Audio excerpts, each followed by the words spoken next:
pipiliin mo ba ang asawang A, mabisyo pero masipag? B, walang bisyo pero tamad? James, mabisyo pero masipag. Wala namang sinabi ko anong bisyo. Malay mo, ang bisyo ay trabaho. Yes! Ma-agree ako sa kanya, kasi ang tamad-tamad. Kahit ano mangyari, ang hirap kasama pag mabigat yung tao. So para sa akin, ako may bisyo ko shopping, pero kung magtrabaho ko, nahihimatay ng ospital, everything, para mabili ko yung gusto ko. So wala naman akong sinasaktan ng dahil doon. So agree ako doon. Tamad is tamad, ex yun sa akin.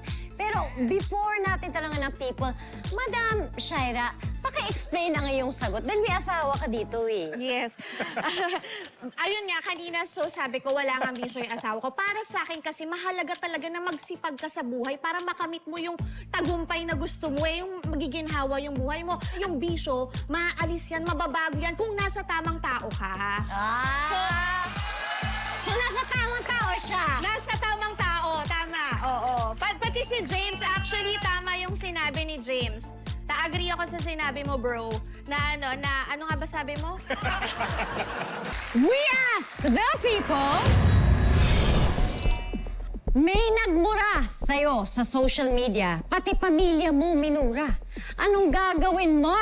A, sasagutin ng maayos. B, i-block na agad-agad.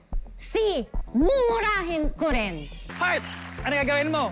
Alam mo, sa totoo lang, anybody put under a microscope, meron at meron kayong makikitang mali, may ganito.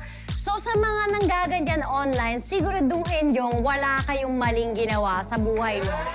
At tama lahat ng mga ginawa nyo sa mga kailangan nyong gawin kasi mahahanap at mahahanapan din kayo ng butas.